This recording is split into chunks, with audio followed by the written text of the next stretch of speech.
Hey y'all, happy Saturday. Welcome to Knowledge and Relationships Ladies Night.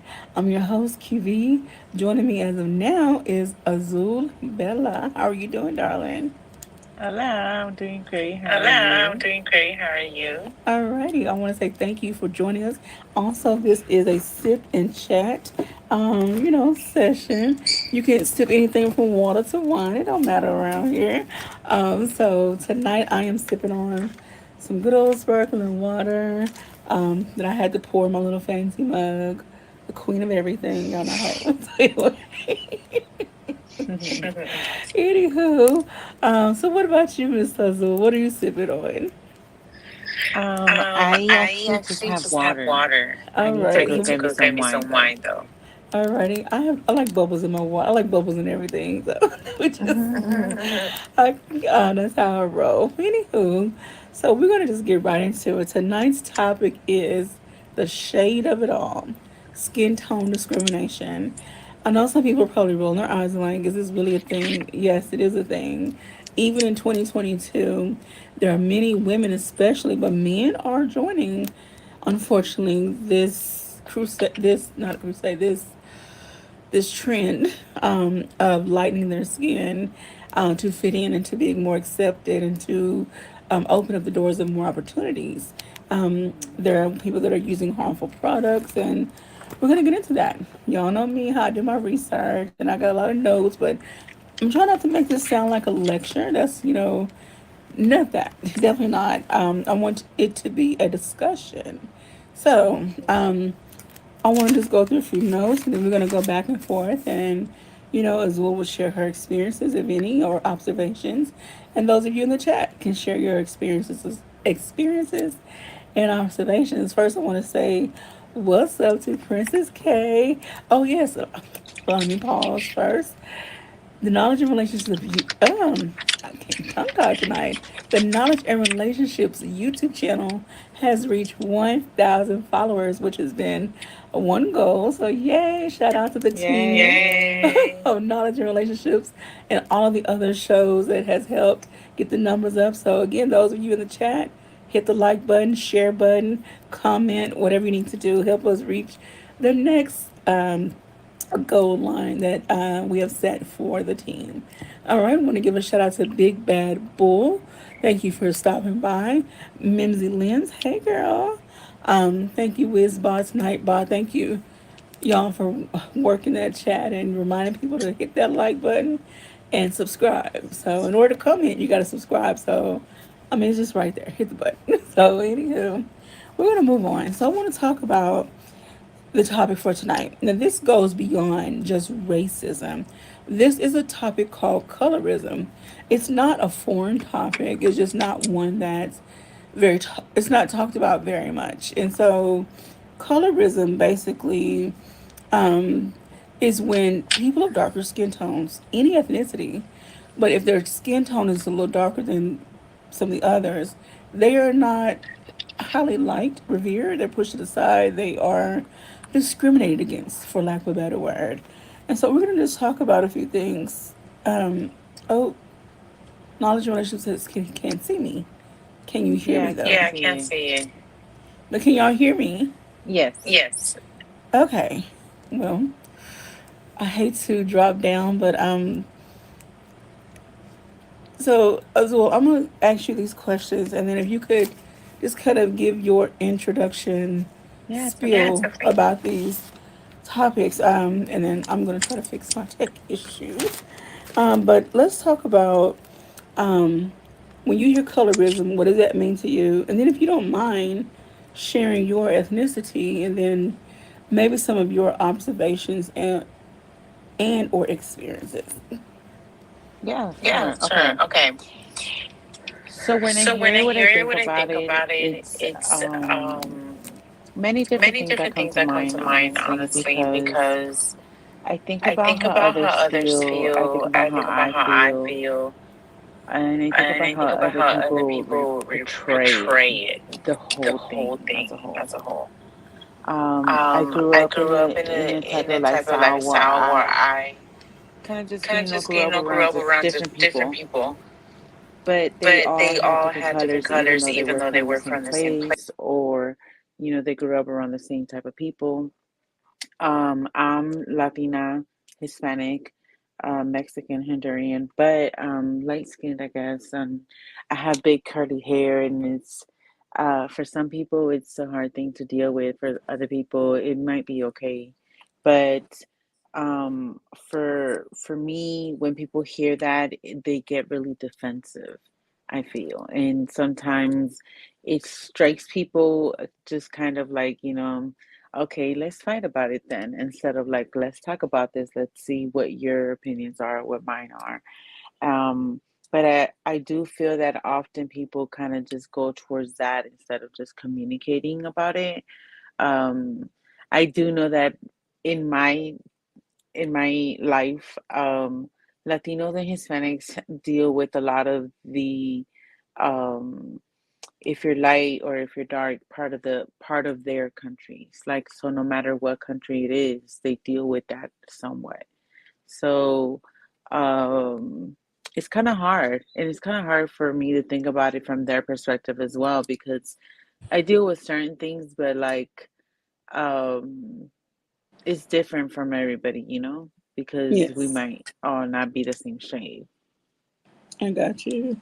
And ironically or not so, I picked an article that talked about individuals in the Latin or the Latinx community. Because Hmm. most people, I think they're moving away from Hispanic to the term Latin, but please correct me. Sure, yeah.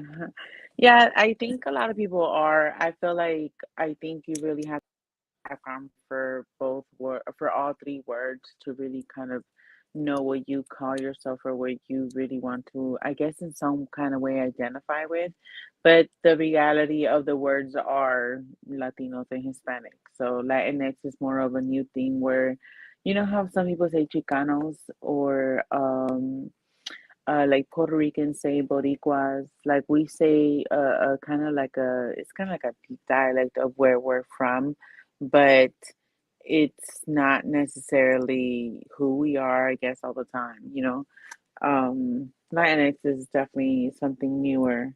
Um, I would still keep this in some ways. I mean, honestly, I would keep the same words. Latino is more indigenous to a country, and Hispanic is more of a Spaniard from Spain.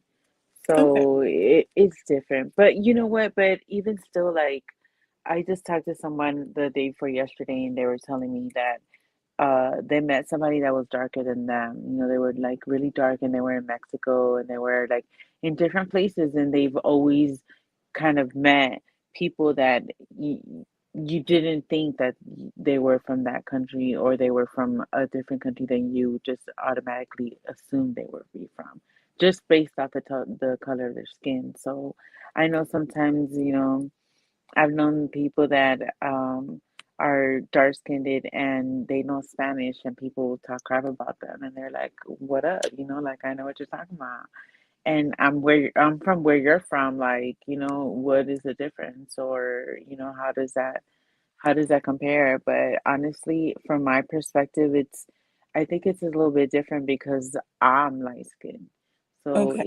it comes out different. But I have been treated differently from how I look because I have big curly hair and I look like I'm not, the regular typical girl. I've been turned down for jobs for my hair and, like things like that. And I had definitely been treated different from it. Turned down for jobs because Yeah, your for hair is like big and sure. fluffy and curly. It's real big. Well, right now it's probably not as big as it was when that happened, but back then it was really big.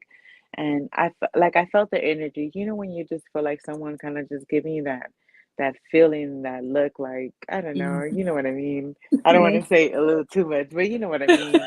And Yeah. it's kind of, you feel when it's more of a race or skin tone or, those kind of feels. So um, I think we all experience it in different ways. Latinos, from my perspective, experience it into another level as well because um, we do it so much with each other. It's Oh, hard.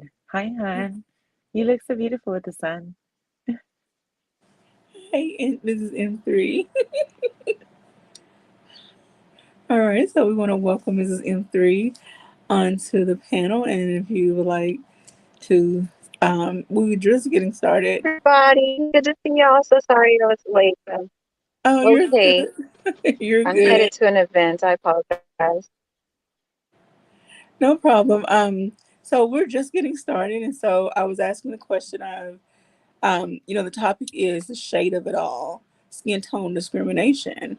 And so Ms. Azul was just giving her experience and observation. So I want to ask the same for you. When you hear the word colorism, what do you think of? And then have you experienced colorism at some point in your life? Or, yeah, colorism. Or have you witnessed this? And Queen, what the? Hey guys, the party can Mm. start. No, stop. Yes, I have. I don't know if I experienced it so much when I was younger because I was in a bubble. I think my teen years and down, um, started experiencing it, I guess, when I came to California more so than anything because, 7 years of my life I was in the Midwest and it's very pocketed. It's not like metropolitan towns. Like California, you see everybody all the time, Okay. and in the Midwest, where I'm from, you just see your your people. Okay. And when you're little, my mom was very strict. So even in my teen years, I wasn't allowed to go to people's houses. So when you're little, especially, most people that you see are your family members. You know. Um, but then as I got older, we moved to Experiencing it. California. Um,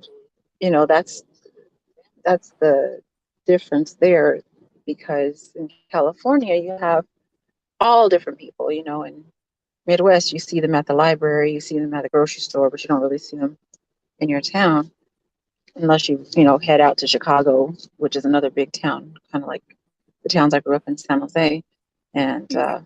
the Bay Area.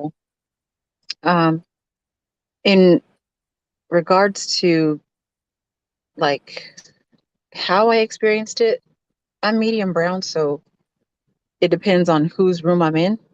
I could be the Okay. lightest in the room, or I could be the darkest in the room. Um, and in my family, we're eclectic. Our shades run the whole, from tan Oh, to white to, you okay. know, midnight dark. And Okay. it just, I mean, with every family, there's different stuff. But with my family specific, we were all in the same house for majority of my life. Once we moved to California, everybody trying to get established and be on their own came to live with my mom. For the longest time until she passed, my mom was the matriarch. My grandmother passed away when I was 13. Um, and my mother's house is where all of her kids went. My mom had 8 of us. So there was no like, it within our house, there was no like, um, for me, like who's better than who. But Okay. if you talk to, various others in the family, they might have had a different experience. So, Okay. All yeah. right, I got you.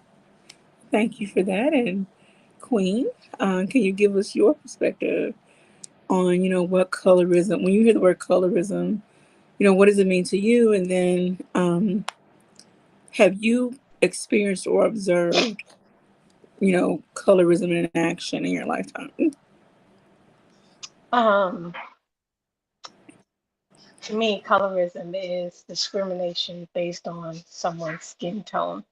And yes, yes, I experienced it by family members, community, Okay. as a kid, you know. So my family is, um, there's, from what I know, I still need to do my research. Um, my great grandmother on both sides of the family is Native American. Okay. So on one side of the family, um, my grandmother, um, was discriminatory towards her grandkids. So if you weren't the lighter shade, um, which me and my family wasn't, I mean, she loved us, but she treated us differently. So, Well, but I know this is probably from what she went through. okay. Um, and so even in my own family, there are shades. Like I have sisters who are very fair skinned, you know, medium brown, and maybe caramel brown. So, even in with my siblings, we range. Well, Um, I remember growing up, and I have one of my cousins, her and her sister are the same age as me and my older sister. So we were like sisters. mm-hmm. We were fake twins, I called us, Wow. because we were all the same age.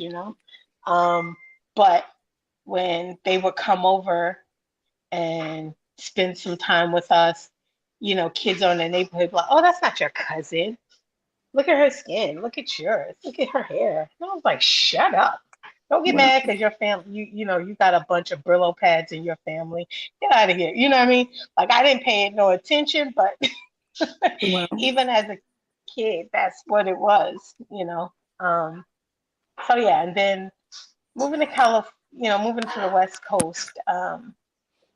I mean, you see it, but I was so used to it as a kid growing up. So, and then growing up near Dominicans and Puerto Ricans, I was always told, oh, you're not black, you know, and they would say it to my father and he would curse them out. Um, Mr. Queen, you're not black, you one of me. He's like, get out of me, you know. So anyway, so yeah, it's really sad.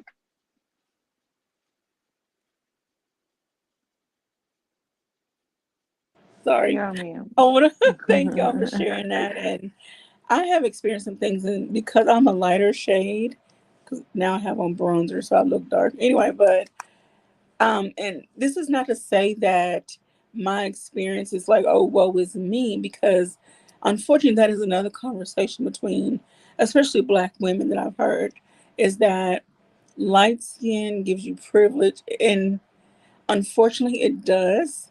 But then that privilege comes with a price as well, and I'm going to get into that. And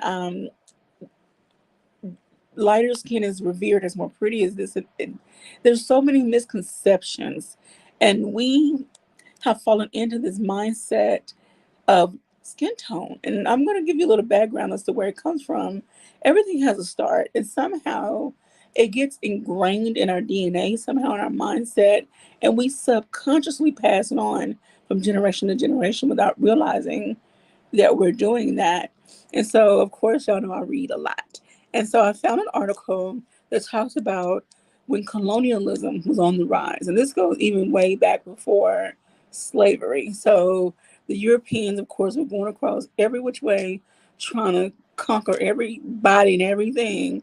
And so there were areas in Rwanda and the Congo where the ones that came through to colonize that area started treating people differently, started, making them, pitting them against each other. And so then that started this inward fighting conflict between the tribes and whatnot. Okay, then of course there was the trying to be nice about it, but intermingling of the ethnicities. We're just gonna say it like that.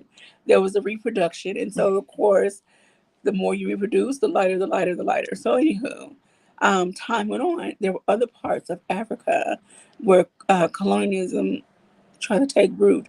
There was these group of these tribes, and so the one was called the Tutsi, one was the Hutus, Hutus, or Hutus. Somebody help me with that if I mispronounce it. And so what they would do is they would go, these colonizers would go over and they would start looking at people and judging them by their facial features, if their the shape of their nose and the bridge and their eyes and the cheek, just whatever they can use to again discriminate against those that were different, highlight those that look like this particular, group of people. And so then they created this separation once again. So, okay, this mindset is continuing to be ingrained in these people. And so they're continuing to fight against each other. And the colonizer just sit back like, okay, yeah, we're doing our job. All right.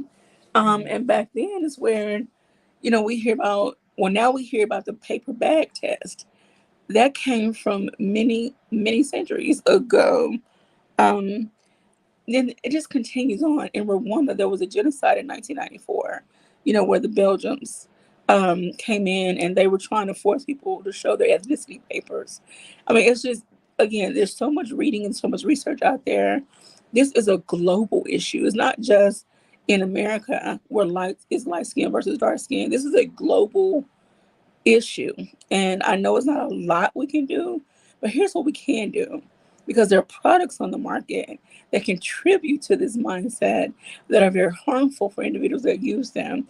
There are other things that happen within workplaces, within the education spheres, that contribute to the further discrimination. So I'm gonna start running my mouth, and I'm gonna give my guests a chance to talk, because I want to definitely hear your input and your insight.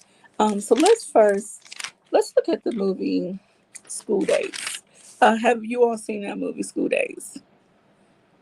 Yes. Azul, have you seen the movie I think School Days? I think I need some background, you guys. I'm really bad with movies titles.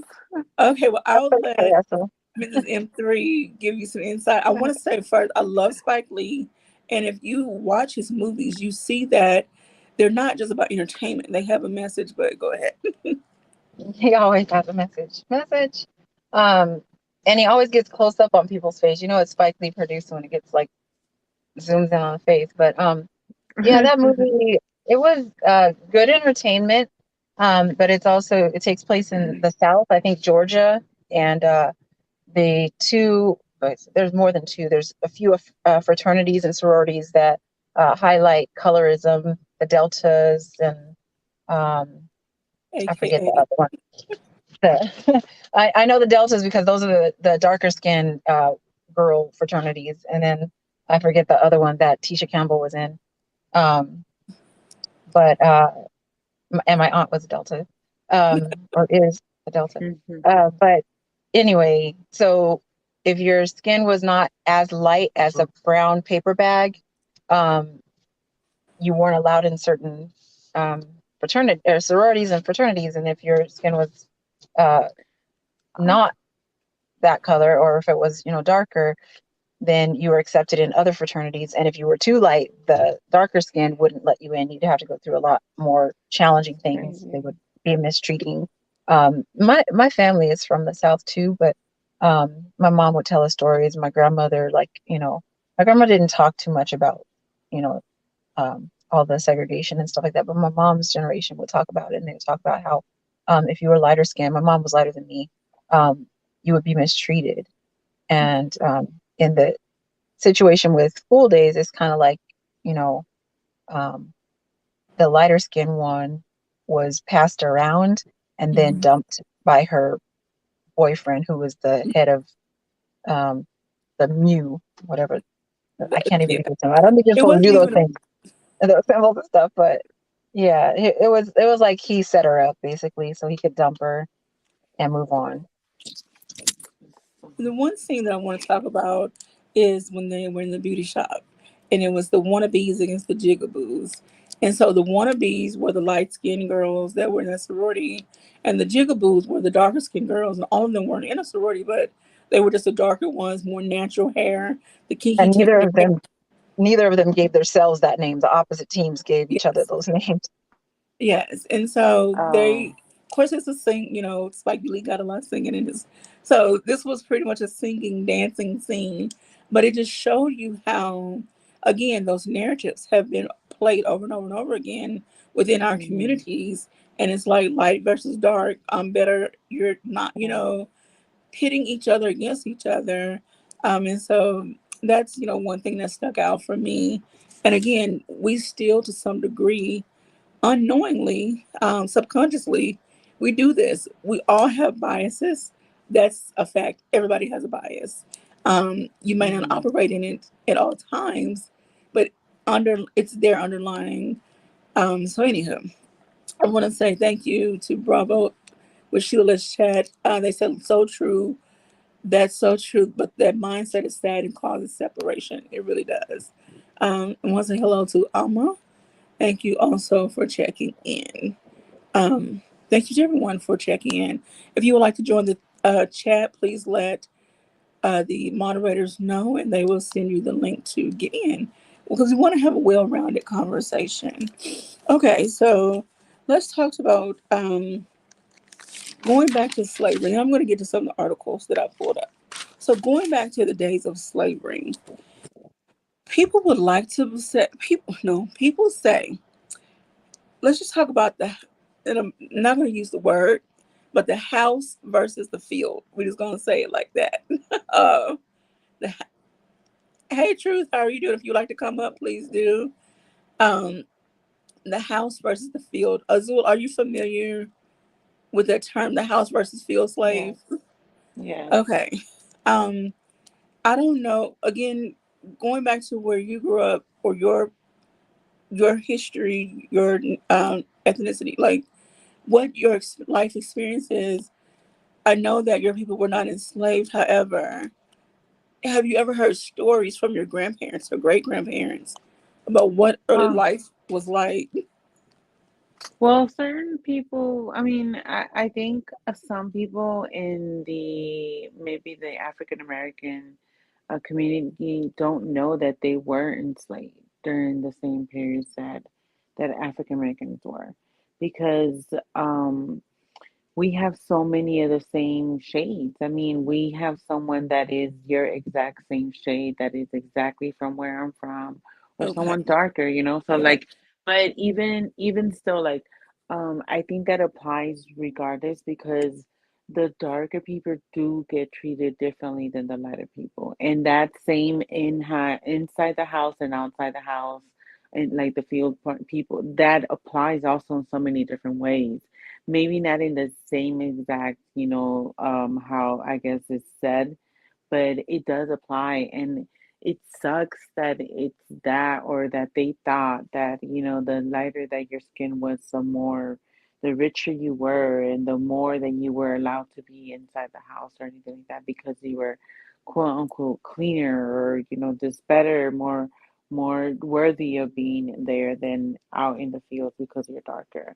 Like, whenever uh farmers are working on the fields, that they're just like, working the land or whatnot, the darker people normally do those jobs, and they want to have them do those jobs because of that reason. And it's crazy to me that it's like still applies in so many different ways even to this day. It does, unfortunately. I want to say hello to Kaima. Kaima. Please forgive me if I pronounced that wrong. They said, I'm from Ghana. I like what you're discussing.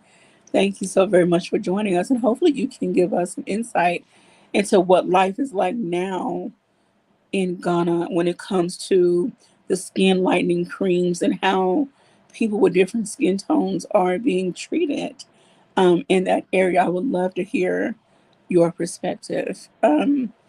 And so, Queen, before we go further, would you like to add anything else? We were talking about the house versus the slave, versus the field slave, and the misconceptions of the house slave was treated better than the field slave. Again, that was another tactic to continue to separate us. So, your thoughts, and then Mrs. M3. Um, I think when you use the term treated better, you use that term loosely. I said they thought we were treated. Well, not No, we. yeah, Yeah. so in the aspect of not being in the field all day with thorns and hands bleeding, and yeah, so in that aspect, yes, but there was a different type of um abuse, or that needed to go on. um yeah, I think it was just a constantly a way to conquer and divide. um you think about what they did to the women in front of their husbands. I mean, it was a way to divide, and it succeeded. And they don't need to do nothing else. We're doing a great job at it ourselves these days. So Okay. yeah. And so there was another. I'm sorry, Mrs. M3. There was another. There were other things that were happening during that time. Well, after slavery, 1865, President Lincoln, yes, he signed the Emancipation Proclamation. However, there was it wasn't because he was such a great person. There was still other underlying things happening, forms of slavery, discrimination, segregation, et cetera, et cetera. Um, During that time, the women, especially who were born by the slave, but they were the master's child. Um, Depending on how the mistress of the house felt, they were usually shipped off to Louisiana to work in the how can I call them? What do you want to call those houses? Those a brothel, for lack of a better word. So while they were maybe prettier, their skin was lighter, they were, whatever the case may be, they still did not have the greatest life either. So, and unfortunately, like you said, we are still focused on this light skin versus dark skin. I hear a lot of rappers that have these names. There's one called Light Skin Keisha. There's another one, she used to go by Mulatto, but due to the ethnic origin of the name and the negative undertone of it, her lawyers and whoever advised her to change her name. So now she just goes by Lotto. So yeah. Okay, I'm gonna stop talking. I'm sorry, Mrs. M3. Go ahead.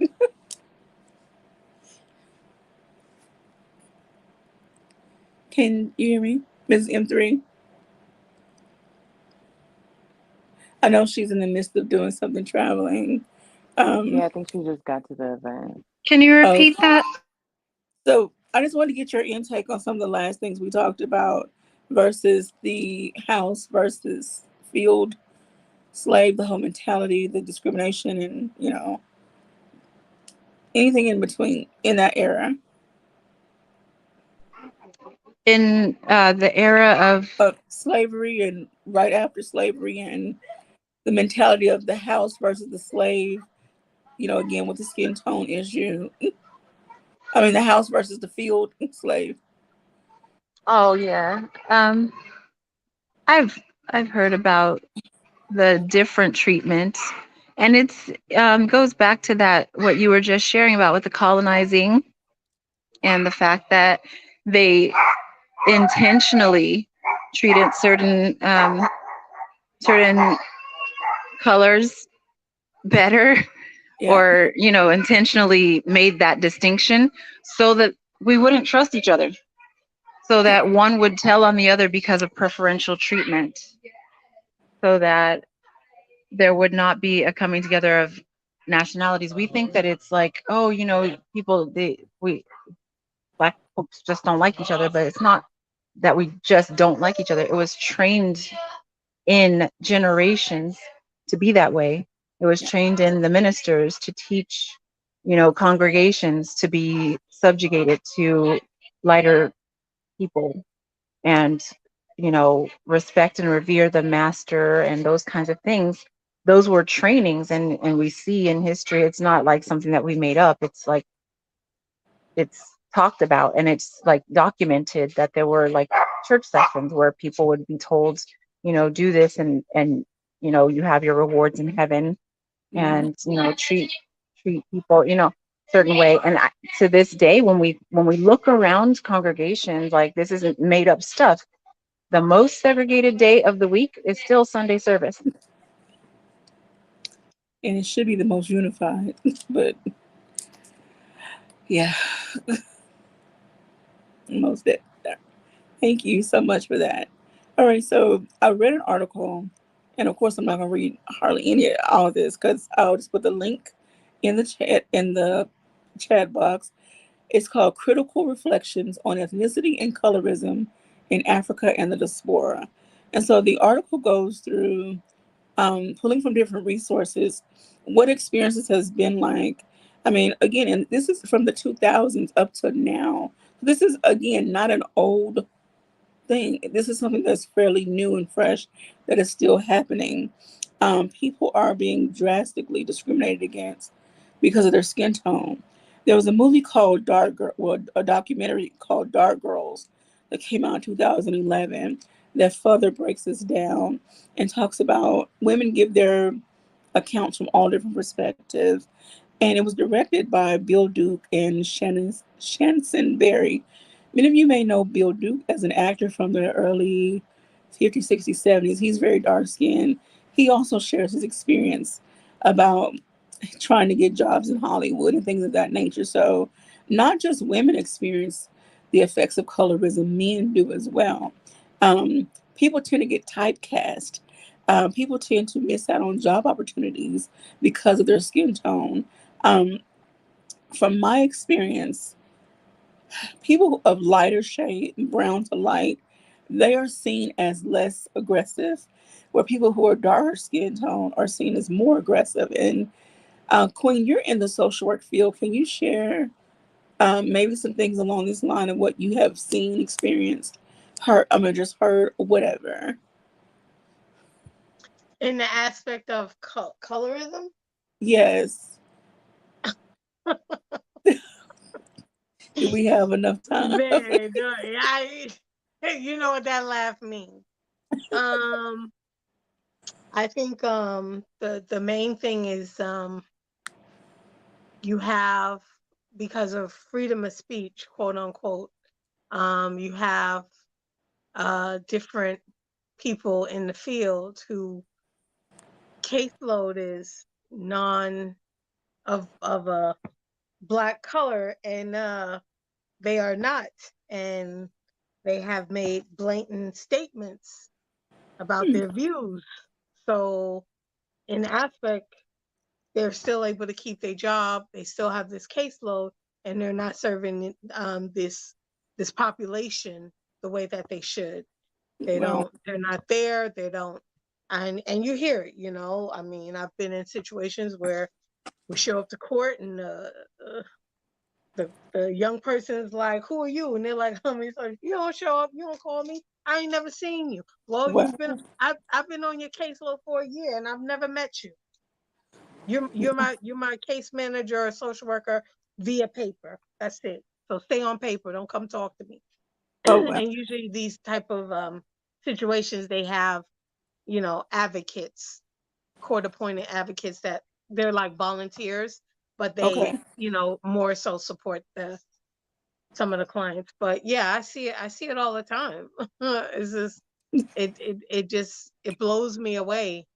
It really does. And there was a situation where I heard of, where there was some music that was played at an event that was very derogatory towards people of color. Mm. And one of a few people went and reported it, and the person who hired the DJ was like, "No, I love this music," but they were non-black. So they were playing music, N word this, F a B this, N word this, and I mean you would think it was a remix, just N word. That's how many times I heard it, you know. Mhm. And then a group of people was like, well, what if we start saying stuff about other races? We'll get written up. We'll get fired. Why is it okay if we're telling you this affects us? So it's so deep. It's not even funny, but yeah, I see it all the time. I really do. And I kind of pick and choose. Sometimes it's funny. Sometimes I'll go Rapunzel, Rapunzel, let down your hair. So I'll just loosen my curls, and they don't know what to do with me. They're like, wait, wait, wait. Oh Is God. she black? What is she? Wow. And that's sad that people have to determine how they treat you based on what Yeah. you look like. I mean, okay. Yeah. And I've even had like big wigs at different jobs literally say, "Is that your hair?" And they were non-black. I'm like, huh? I was Mm. like, I said, "Is that your hair?" Yeah. So I said, "You, you." I mean, I was about to quit anyway, so I didn't really care. I said, "So you think it's appropriate to come up to me and ask me this? What? You want to feel it? It's real." And that's another aspect of this whole colorism is that black women are not expected to have long, healthy hair, whether it's curly or straight. Like, Yeah. if you have hair past your ears, then it's a weave, it's a Uh-huh. wig. And so, or if your hair looks like it was processed with a jerry curl or, a curly perm, then you It's a can't wrap. be, Forget it. you You're know, not black. yeah. I have people ask me all the time, what do you mix with?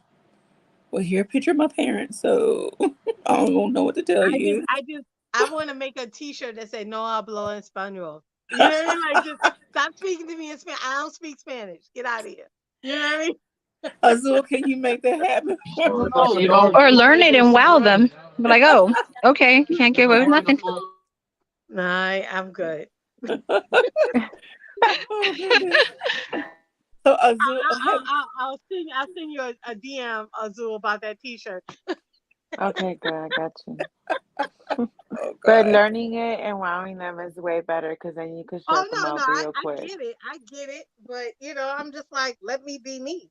Shoot, Yeah, I got to yeah, figure I out what my totally feel native you on tongue is that first. part. That's true. That's true. I think a lot of people kind of just, I don't know. Some people are really not educated on it. A lot of people are just honestly very ignorant, Hmm. and the rest falls between the I don't want to really act on nothing because I don't want to make a choice and somebody not like me for it, regardless of what my choice is. Okay. Sometimes people just hide behind that part instead of making a choice and saying, no, I'm for this and I'm for that. And I'm so happy to say that I am. Instead of just like, that's none of my business. I'm not going to deal with that today. I'm not, giving my input or anything. But I honestly feel that everybody in every shade goes through certain things.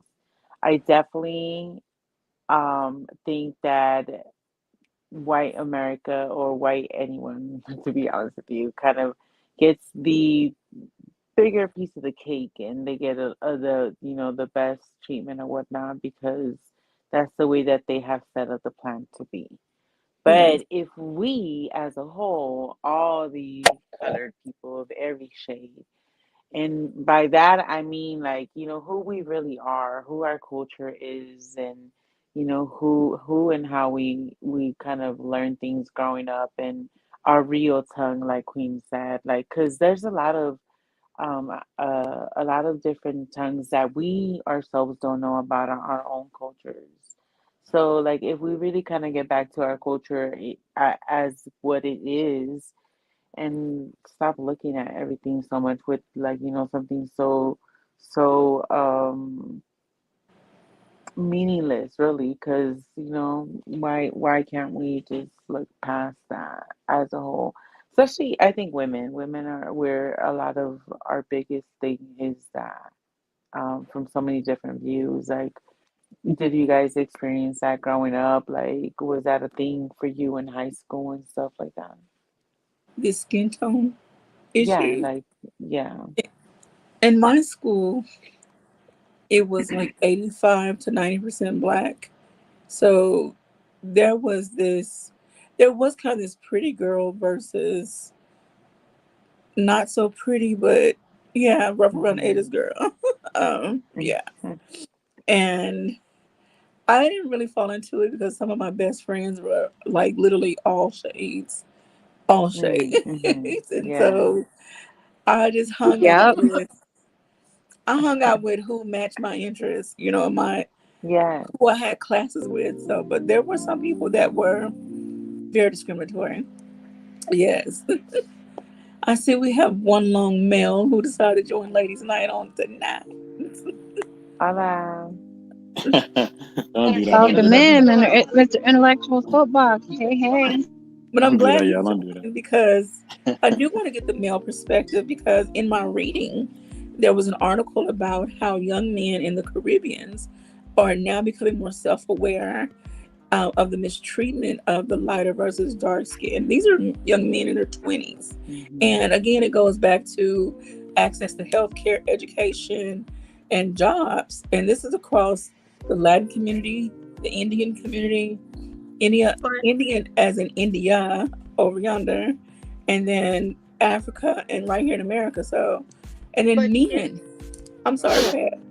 no, I was gonna say, doesn't isn't Africa the highest, the Caribbean, or the highest supporters of skin bleaching cream still? There are Yeah. areas in Africa like Ghana, No, Nigeria, I thought that they at one point they were the highest of i- like purchasing it in the Caribbeans. in Africa. Oh, Africa as a whole, Yeah, yes, yeah. yes. Yeah. Mr. Intellectual, did you want to share anything from a male's perspective? Has that. skin tone? Oh, huh? First and foremost, salute to all the ladies on ladies' night. You know what I'm saying? You know what I mean? Hey, number one, man, we are 1K in the building. You know what I mean? We are Yes. officially at 1,000 subscribers. Shout out What to the whole air? family. Before I even get off, man, let me shout out the whole family first, though. You know how I do. Let me see, is that little? Okay, we haven't really seen the little dollar thing yet, but whatever. Um, yeah. So listen, let me give a shout out, all right, to the whole family. I'm gonna shout out the whole family. The whole family has been doing everything. You know what I mean, and us moving as a unit. Got to give a shout out to M3. You know what I'm saying? Myself, of course. You know what I mean?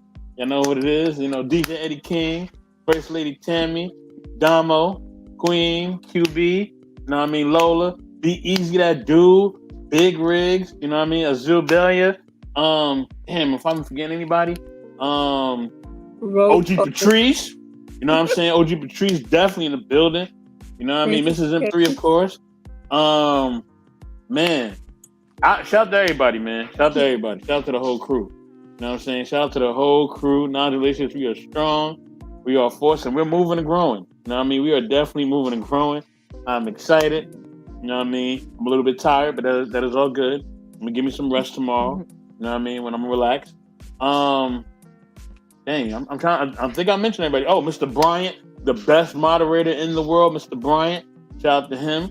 You know Von what I Air. mean? Oh yeah, Von Eric. Shout out to Von Eric.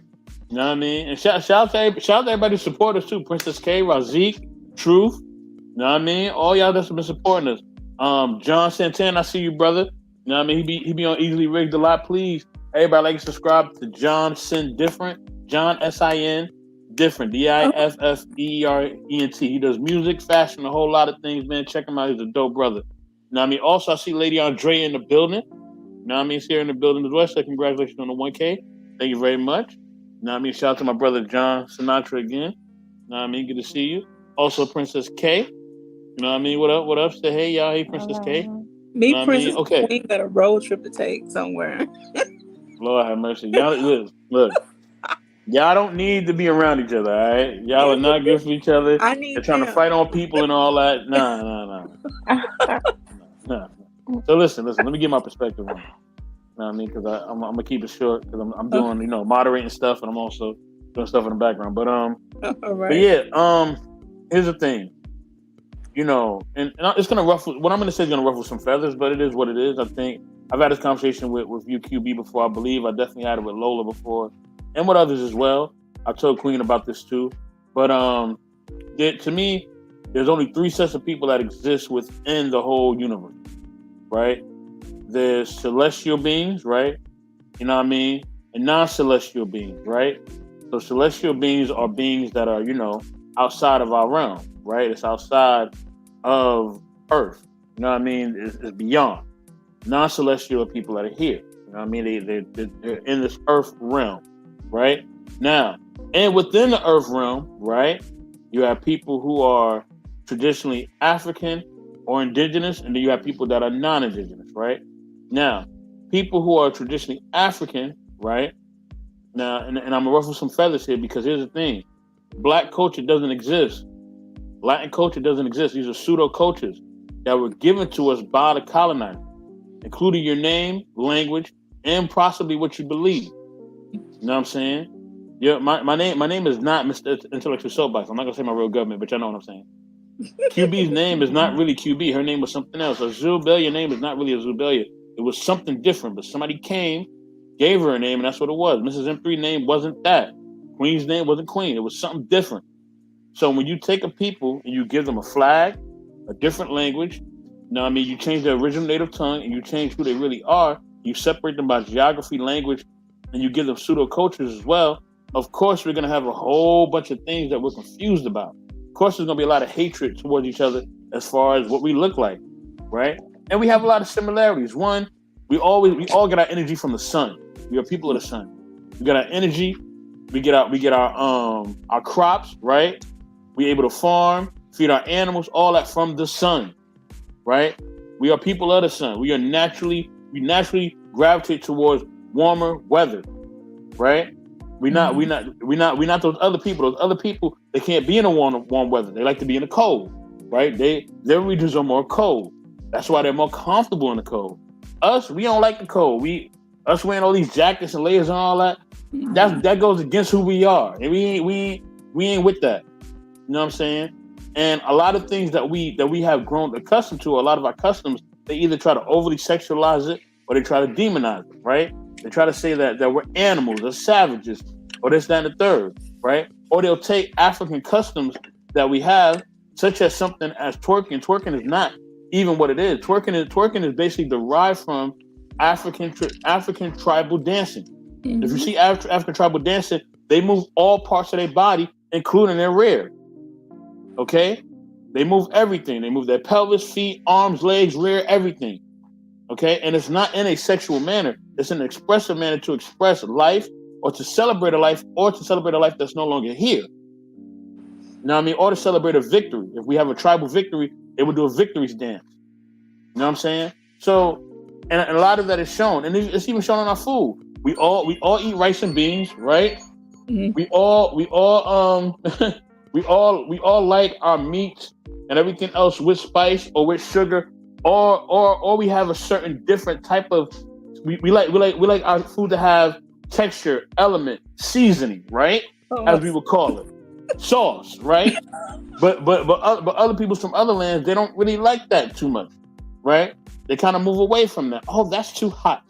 You know what I mean? Oh, that's too this. You know what I'm saying? So that's where it comes from. But listen, it's to be continued because I got to take this business call. Hold on, y'all. I'll be back. Okay. All right then. Well, thank you, Mr. Intellectual. And what he said actually ties into, again, how this mindset of who is better than the other has continued to be ingrained into our mind. And somewhere along the way, we became so focused, not we just Black Americans or Black people, dark skinned people all over the world in different countries and different regions. We got so focused on survival that we put everything else to the side. I've once heard someone say that we've gotten so comfortable with surviving that we've given up our fight.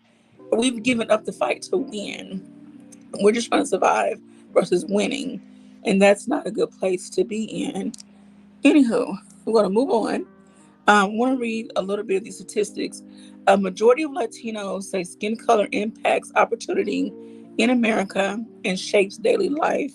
Again, they talk about um, getting certain jobs, how they're accepted into schools of higher education, and things of that nature, and how they've just been discriminated against altogether.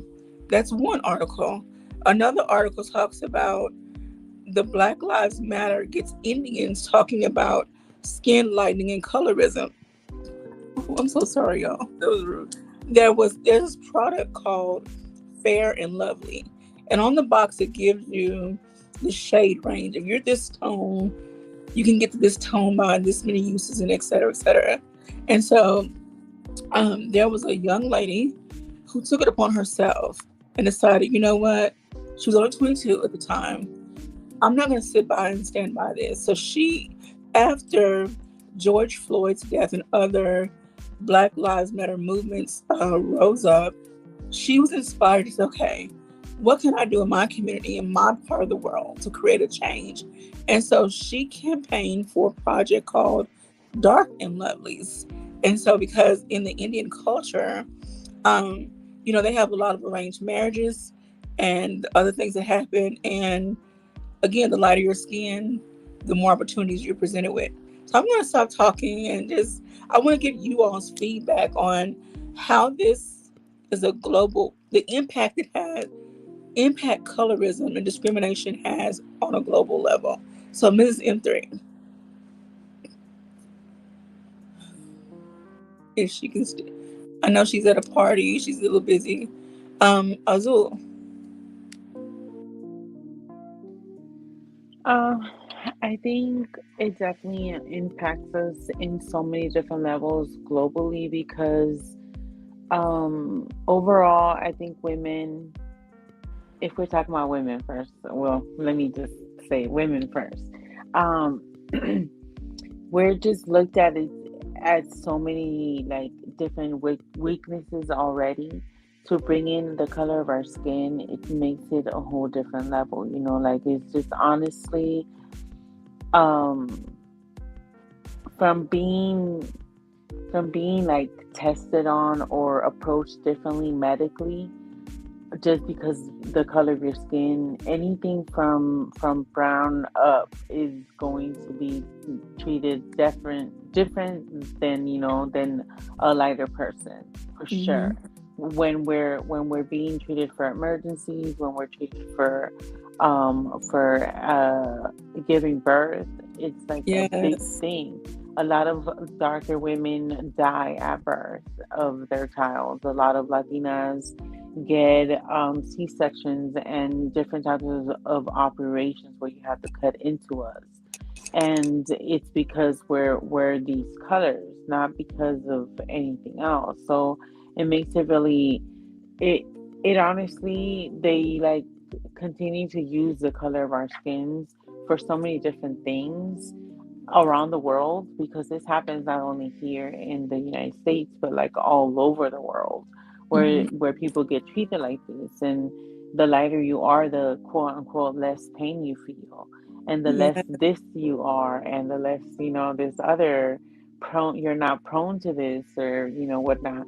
I just saw this article or something, I think it was online, I don't know where it was, but it was this lady that they were keeping her in the hospital a lot longer, and they were drawing blood from her like constantly for tests.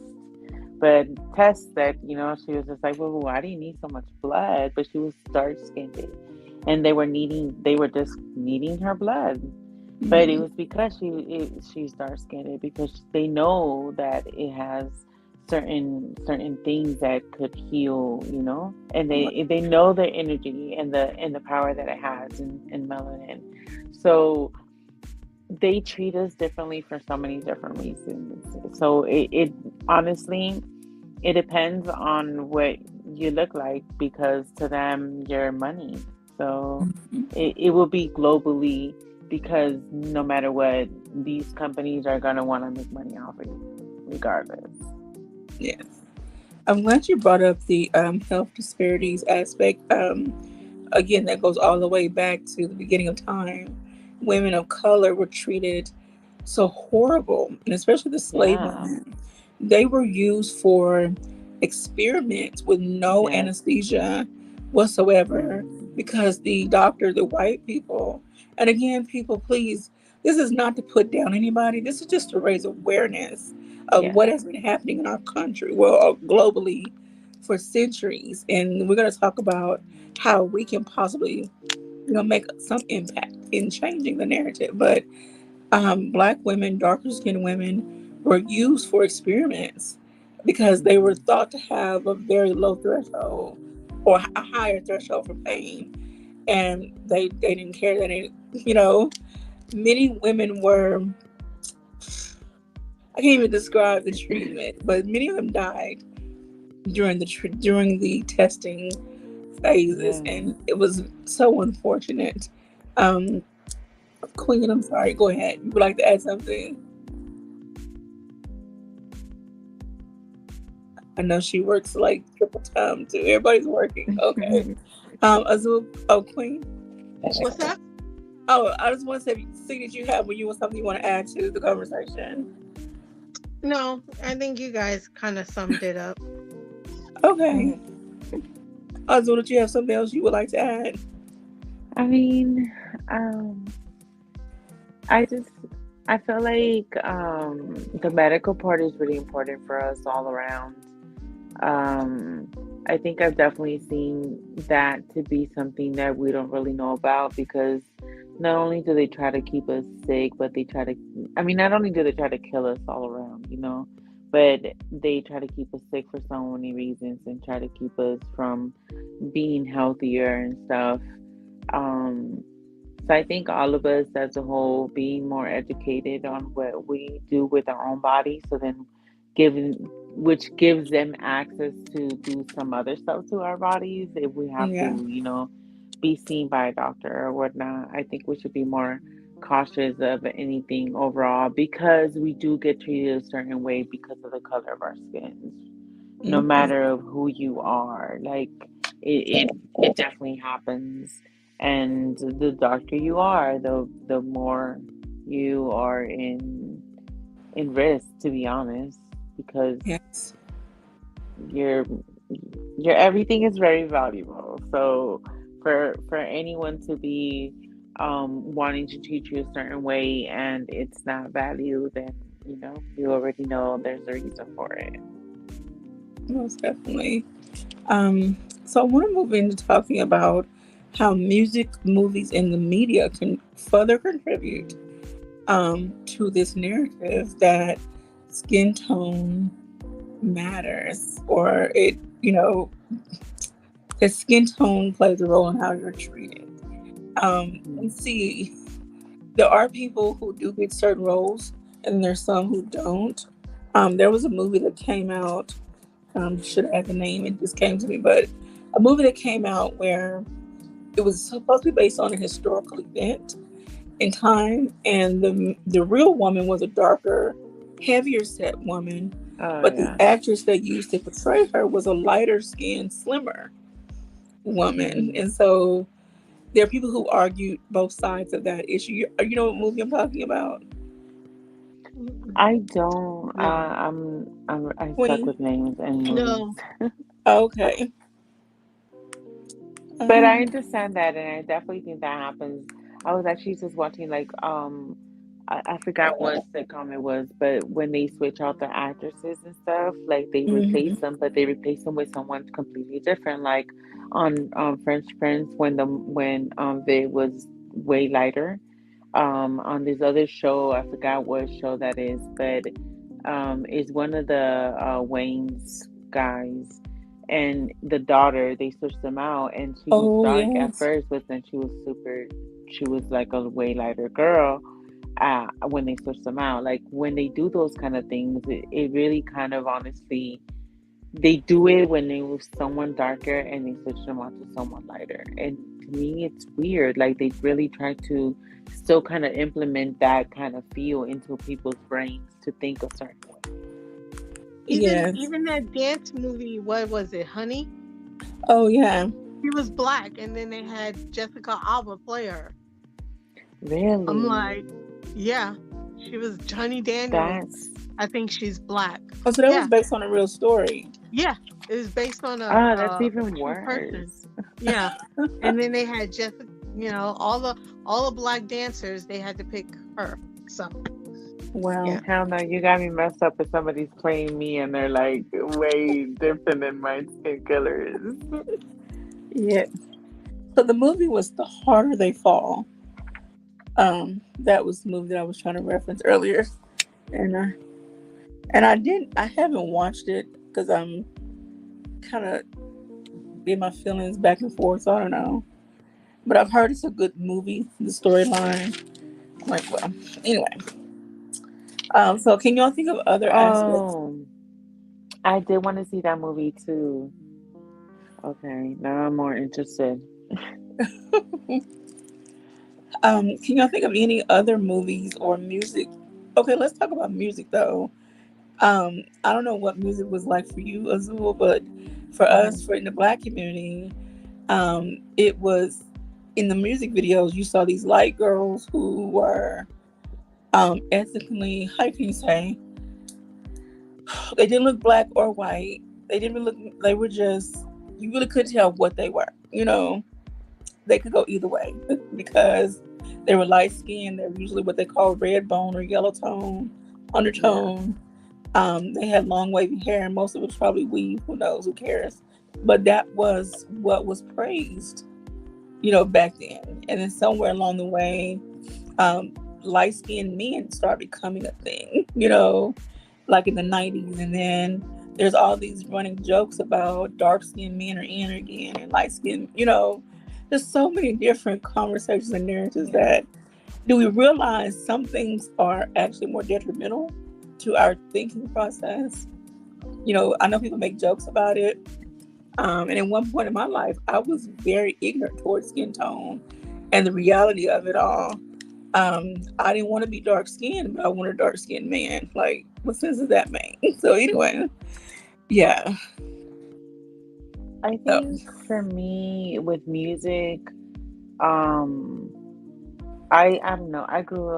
I'm not in church or don't follow religion like that anymore. okay. But when I grew up in church, we weren't really like into, I guess, the music videos or whatnot. But when I started to get into that, when I was in school and stuff, I could definitely see a certain thing that they had going on, even in Latin culture. I guess it would be the same, but um,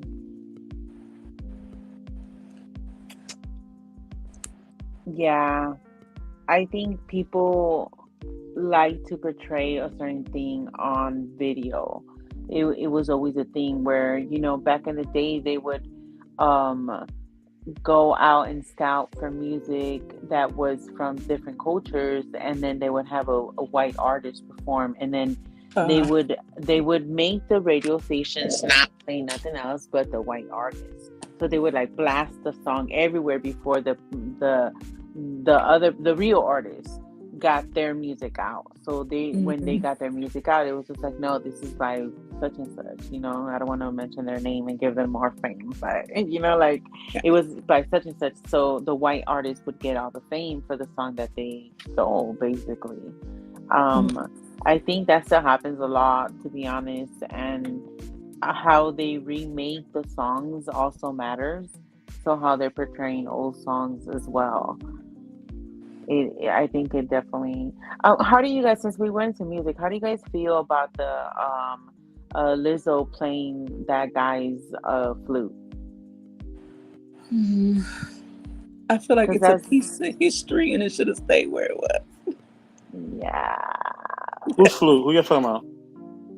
Oh, Um, you don't know about that? I don't know his name, but so this is Louis like a. Armstrong? oh God, it's somebody from No, way back yonder. no, it's like way back when. is this white flute player that played this song. It's like a enslavement song or something like that, and with this flute.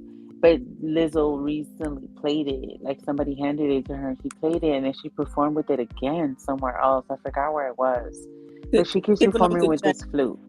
James Madison.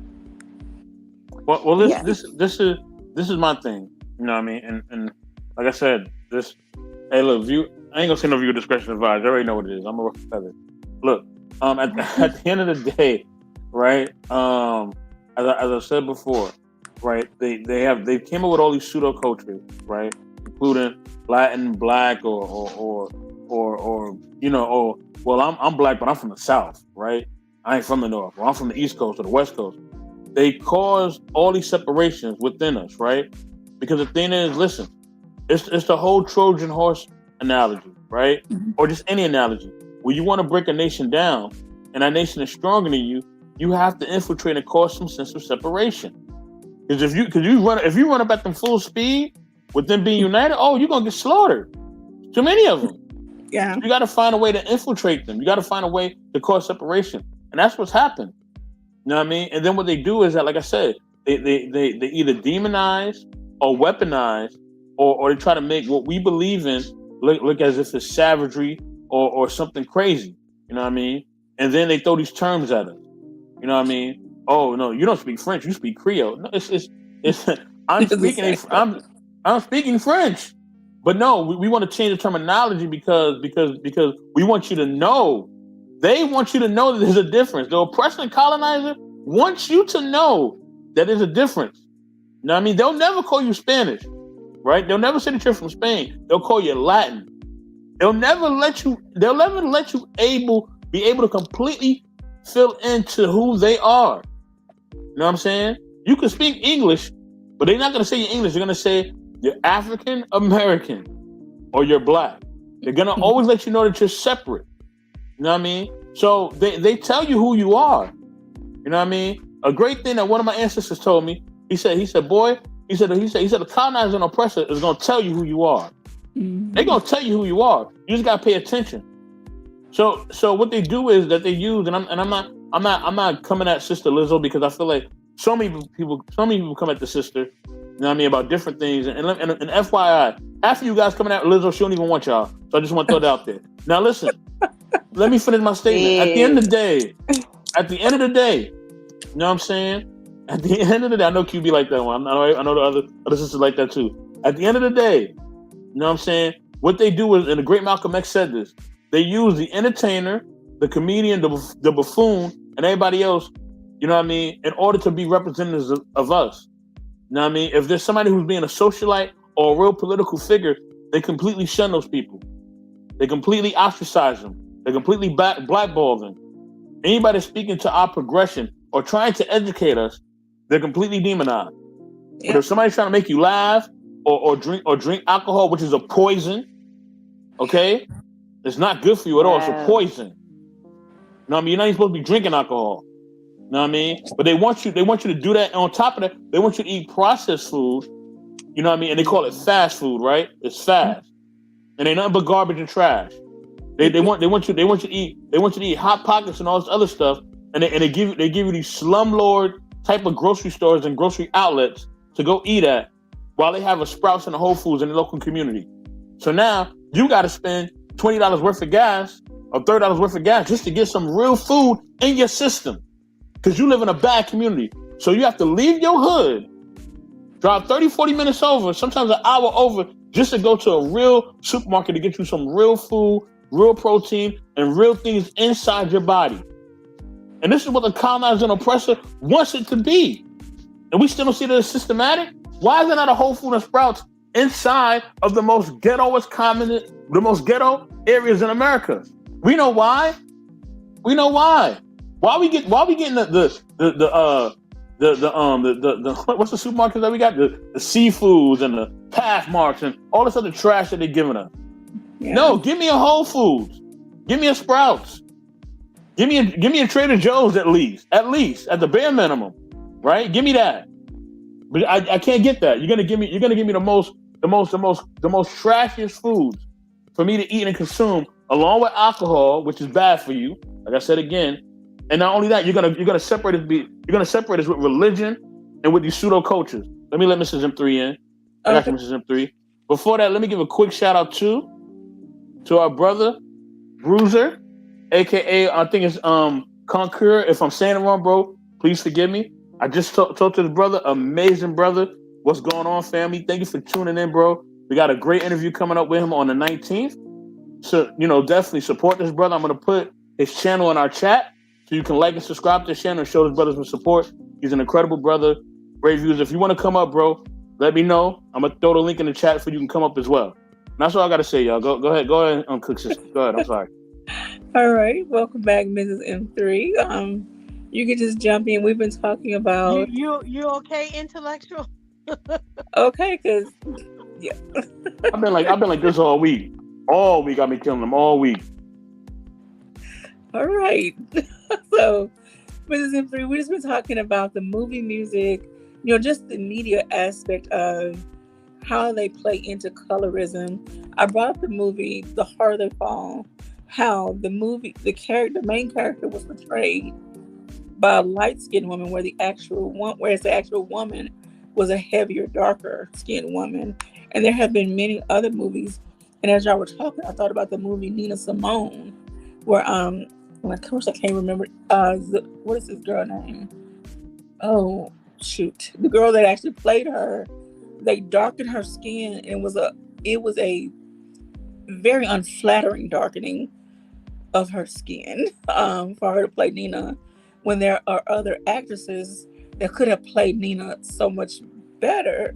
Well, the looks, anywho, they could have played her. I'm gonna leave it at that. Mrs. M3.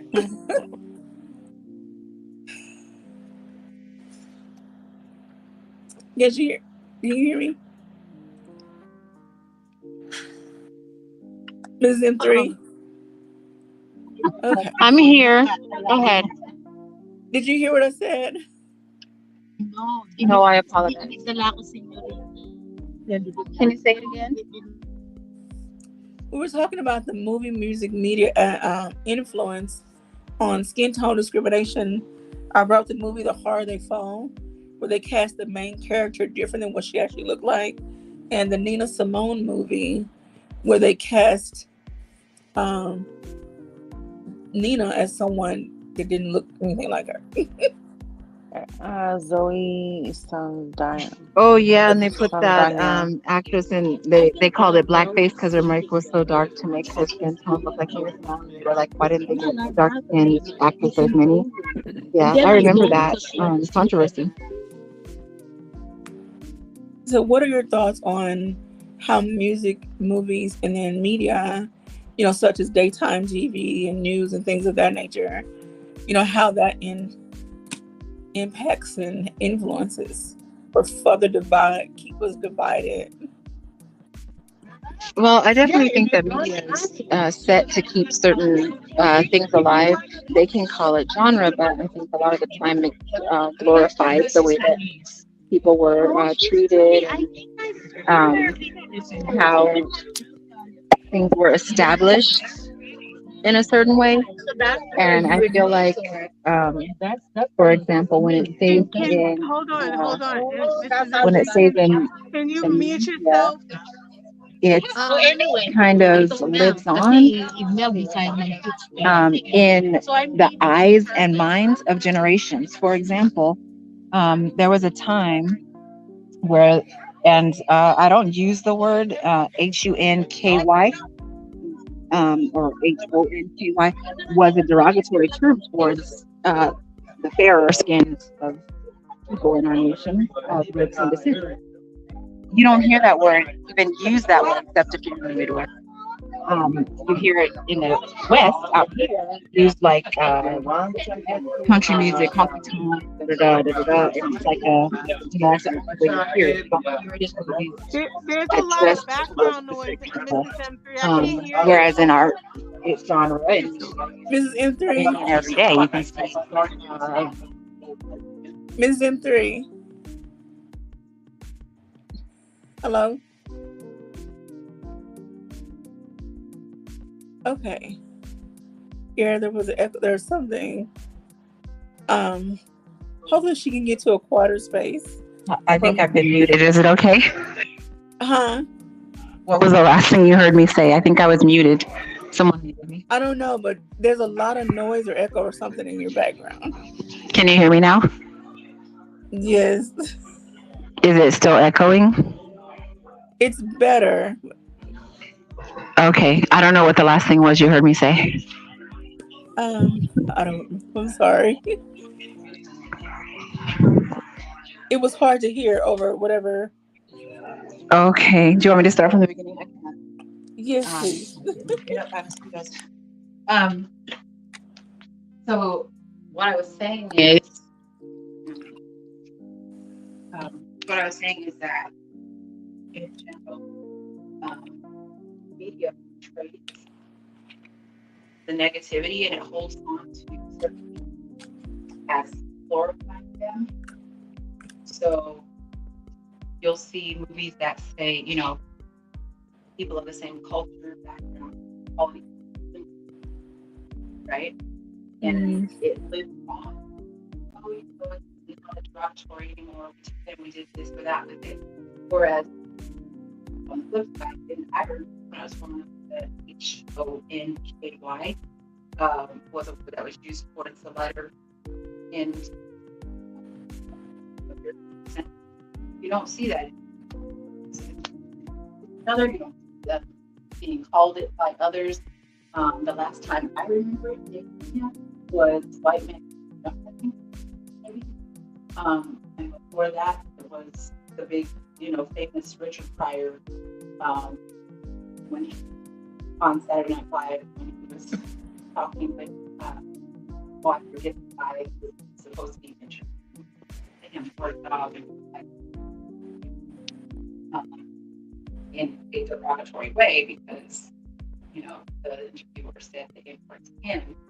You don't see it in media, but you hear it in music, the N word. You see it on TV, glorified, but you don't hear that other word that's associated with the other, name at all. So media holds on to things like that, and it lives on. What treated or worked, and remember how it was. At the same time, you remember how it was, but it's kind of, it can be like an assignment book or like an instruction book. This is how it was done, as it is. It's unfortunate because things that are glorified, glamorized, that are negative, that still hurt communities to this day. Established that work back, that still.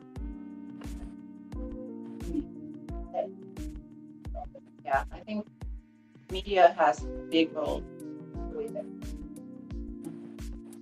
All sex things, whether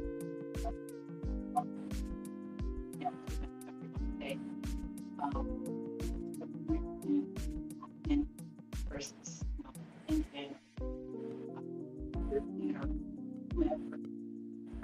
Media has a big push on that. I mean, and if hey, Mrs. M3, we can't hear you.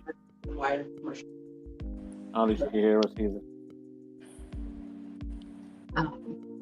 Yeah, I believe that media has a strong influence on the things that we do, say, and I was saying if you don't think that that's true, then just look at the fact that commercials still exist and people buy the things in the commercial for the purpose that television and media are influential. Okay. Your phone has been breaking. I'm sorry. That's why I'm looking like this. I'm trying to make sure that I hear, what you're saying, but it's different people have been sitting there having a hard time hearing you as well. So I apologize. Probably only caught half of what you said, but I got the gist of, what you said. There's certain words that are used for others that are not used today, and that we still, as Black people, use certain things that are considered derogatory for whatever reason. We give it power, hold on to it, then we glorify one over another, and it's just simply not right. And again, it's something that's been subconsciously ingrained in us over time. Again, going all the way back to colonization. I'm sure if there were some hieroglyphics in other pre-word languages that are out there, that have been translated, we might see some other references to how people were treated based on their skin tone and ethnicity and things of that nature. I want to ask Azul about this. Um, I became familiar with the term Afro Latina when I was watching this show, Love and Hip Hop. And there is this musician, I can't think of her name off the top of my head. It's like she, proudly states, I'm Afro Latina, Afro Latina. And then Mm-hmm. there was a lot of discussion with some other people that was like, that's not a real thing. And then there's some people that say people with darker skin tone that are of Latino descent, they only want to use it when it benefits them, or some don't want to acknowledge their African heritage. Like, what are your thoughts on that? Your experience, first of all, your experience with that phrase. So yeah, so I think my experience overall it like it varies, but it could also be very broad with so many different things. But so yeah, so there's a lot of artists that or people overall that definitely consider themselves Afro Latinos, that normally are more melanin. That's what they, but honestly that word comes from um, people that are more indigenous. So the Okay. Caribbean people that are more indigenous in that way, that are more connected to Africa in some way, I guess, that are using that word because that's quote unquote supposed to be it applies to them more. But to be honest, like we all from like everyone in the Latin culture, I guess, from indigenous to Hispanic. I think we all have from every shade of color. So for it just it's so many different things that come into the perspective of how that's approached to us. Um, I do like when people try to embrace it and they do accept themselves or call themselves Afro Latinos because they are reaching to and trying to feel and trying to know and live in their what they feel they are, and how close they feel they are to um their immediate ancestry line, Okay. because people be knowing and stuff and they approach it in a certain way. I do understand why some people don't like it or don't you think about it, I guess, or don't like to acknowledge it. I do think those people are close minded. Okay. Alrighty. I want to say hello to everyone else that has checked into the comment section. Hi, Wally.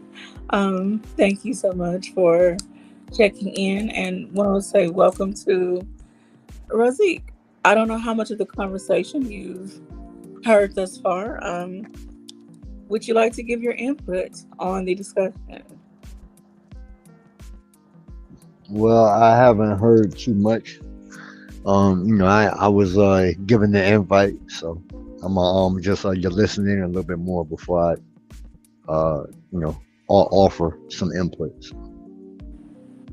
I mean, Oh, unless y'all want to bring me up to speed, if it's okay, but I'm not I'll trying to derail the I'll bring up to conversation. speed because we're actually going to almost get ready to close, so I'll bring up to speed.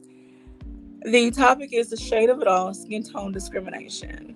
And we've been talking about how there is um, discrimination against not just skin tone in the Black community, but across the globe in Africa, India, and Spanish speaking countries.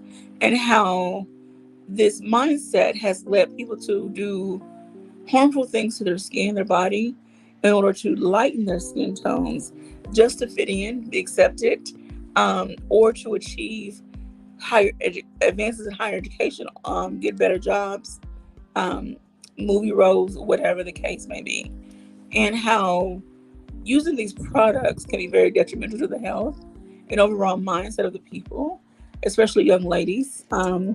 However, there are young men who are becoming more aware of their skin tone and the different areas they live in and how it has had an impact on them. And so we've been talking about um, the media's role and how they have helped to further this narrative that lighter skin is better or more desirable. We talked about the field versus house slave and how there was that distinct discrimination and line of separation and what the other thought of the other and things of that nature. So just jump in there with any of your thoughts on. Good goodness gracious. Well, I'll say this. This whole colorism issue is all bullshit. It is a fallacy. You know what I'm saying? And and it's so funny that you mentioned that. MLK said, what I'm saying, to judge a person based off the content of their character and not off the what I'm saying, not off the color of your skin. You know what I'm saying? I'm gonna tell you something. And I know y'all gonna hate me for it, but god damn it, I'm gonna say it anyway. Black people come up with some of the most egregious bullshit ever. Yo, I'm telling you, like, this colorism shit is such emphatic bullshit instead of people doing the fucking work. It is bullshit, yo. I'm telling you, I'm almost like convinced to a point, but like, I think black people just love complaining and running in the victim Olympics. I really do. I honestly do. What do you suggest? Hey, look. Hey, look. You know what I'm saying? These conversations are kind of like getting overwhelming. You know what I'm saying? Like, just when are people going to, like, for a lighter phrase, and I'm not going to say shut the fuck up, but it's like, god damn, like, you know what I'm saying? Like, why can't people just understand that, you know what I'm saying, that life is based upon meritocracy and not no colorism shit? Most of these motherfuckers out here just got bad habits and they're lazy and they want to complain and cry and bitch and moan and woe is me. Fuck out of here. I mean, it just shit is just retarded. You know what I mean? Like, it's just dumb. No other fucking group talks like this. They don't. The purpose of this conversation was not to declare ourselves victims. It was to raise awareness. And it happens in other countries more than you know. In Africa, more specifically, and in other countries like India and Afghanistan and those Middle Eastern countries. The conversation was, again, simply to raise awareness. Yep. And to discuss, okay, since we have the responsibility to teach our younger generations, what impact can we have on them? How can we teach them that no matter who you are, what skin tone you are, you have purpose, you have power, you have whatever. Because we already know the systems that are set up against us are based on white supremacy going all the way It back. ain't no system, QB. Stop it. It ain't no system, it. QB. No, Okay. it ain't. No, it ain't. No, it ain't. Not. That's that's the bullshit though. That's the bullshit. This ain't 1930. This ain't 1940. We don't have whites only fountains. We don't have colors only movie. Like, this shit is bullshit. And even going back to your question, when you keep saying, okay, well, what do we teach them? You tell them. It's just like when you use the Bible. You train up a child in the way that it should go. The child doesn't train you. You train the child. It's that simple. But everybody, Pardon you me. know, Um, I'm sorry to interrupt you. I definitely disagree with that because I think that a lot of people definitely go off their own moods. You could definitely tell a kid in the same household one thing and somebody go and be a completely different way, which is understood because we all have a different way of thinking, a different way of approaching things. But it is approached in America and it has been proven because it's been even placed in school teaching before and trying to, I mean, we did take it out for a while, but it's coming back now where they're taking out a lot of the very important books and knowledge things that we as a cultures of the ones from any shades actually from like the cultured America that we need to keep in there so our kids could learn a certain thing. But it doesn't mean that everybody, just because it's there, it was available, that everyone's going to learn from it. There's some things that some people did not learn just because it was there for them. So telling them and them doing it is not the same thing as someone adapting to this way. That's why we have so many problems with the way that people approach people just because of the color of their skin. That is definitely a thing. Have you never experienced a certain approach just because of the color of your skin? And if you could frame from never. cursing, please, I would really appreciate that. I mean, Never. I You've can't. never. I mean, I can't. I can't. That's just what I'm saying. How I talk.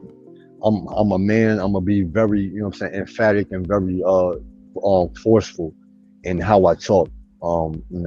And but I just wanted, what I'm saying, to jump up there. So out of respect, what I mean, I'm gonna go ahead and let y'all have it. Thank you, QB, for allowing me to join and share a little bit of introspection. All right, gotta go. Thanks for your thoughts. Wow. Queen. What? Well, You really want me to follow that? So I will say this. I think it's unfortunate that other cultures can talk about their plights and get all these legislations, get all these reparations. But when Black people talk about it, we're lazy, we're victims, we complain, we're being, the B word, and I think it's unfortunate. And I think that's the problem. The problem is that we're so conditioned to think that nothing is your battle until it hits your doorstep. Mindset is unfortunate, and that's why we still are going through what we're going through. There are communities in this great America who don't have clean drinking water, but you can say they're victims, they're this, they're that. They can't even do basic things. Like, there are some communities in this great America who don't even have, like Intellectual SoapBox said, grocery stores. They got liquor stores though. They got a liquor store, best believe that. yes. But they don't have a grocery store. And And I sadly, think it's unfortunate how we ignore certain things and downplay things when people are just trying to have a conversation on. And I just want to say, I saw a commercial, or I don't know if it was a Facebook reel. Thank you, Ruby Bridges, for being a brave little girl who went to school and was spat at, called the N-word, called all kind of stuff, and you went to school and paved the way so that I can have an education. Thank you. yeah. Thank you. And that's what we don't do enough of. We don't appreciate what other people had to go through. Thank you for all those people who was lined up against a building and put water hoses on and dogs sicked on them. Thank you. Thank you for that. Because it's unfortunately that, we live in a world where we think, and I say this all the time, you think just because you have a few zeros behind in your bank account and you live in a certain community and you drive a certain car, that you are above me, or you're not a part of the equation. But when they see you as just any other N-word. Yeah. And it's unfortunate. It's so unfortunate that we get on here and we downplay other people's experiences and call it moaning and griping, and and I'm just saying thank you for every leader, Black leader, who's trying to make a difference. Young people, please stop wanting to be thoughts and OnlyFans page and strippers and rappers. Please be a politician. Please be a senator. Please be a judge. Please be a lawyer. Please go after something that's going to give you the power to make a change in your community. And that's Be a why I'm a social scientist. worker. And this is the problem we have. And thank you for being a social worker. Be a scientist, be a historian, be a teacher, be something, above what society tells you you have to be, because either you're tall, you can play basketball. Okay, I can play basketball and I can run a business. I can play football and I can run, do whatever I want to do. So yeah, be more, want to achieve more. I'm gonna say this and I'm gonna turn it over. Again, it's not about playing the victim. It's about raising awareness to what is actually happening. And I also want to dispel this concept of white supremacy does not equal racism. White supremacy is an act of attempting to hold people down, again, in order to separate, segregate, and deter them from achieving certain opportunities or certain statuses in life. That's white supremacy.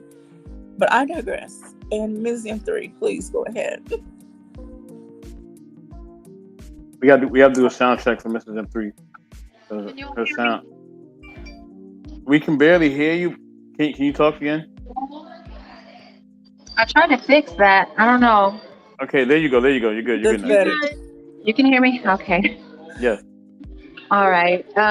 Yeah, I believe that for the most part, conversations help build solutions, but complaining doesn't. I agree. That's true. And I know Razik was saying, well, why do we complain about things?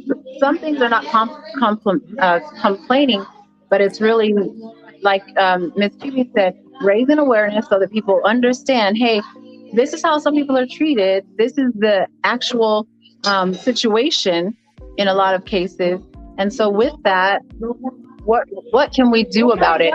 What is the change that we need to see in order to make a difference, like solutions to happen? But if you never talk about it, true, there can't be resolved because people aren't aware, or it's easier to sweep under the rug or pretend that it doesn't exist. I'd say that.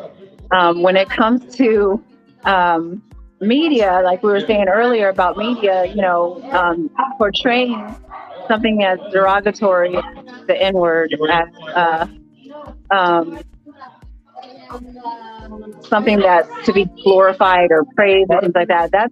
It keeps it going. But there's other words that kind of go by the wayside because they don't glorify, they don't glamorize it, they don't say, we took this word and did this with it or whatever. They just completely stop using that word, and I get that. There's a difference between awareness and glamorizing something. I mean, and we know that difference too when you think about all the situations with like Ted Bundy's and things like that are glamorized versus the news is making you aware that this is what happened. We know that there's a difference. So I appreciate you, Ms. QB, for bringing that to light and also sharing this awareness for the topic of colorism and helping us to understand what's the difference between that and racism, for example. All right, thank you.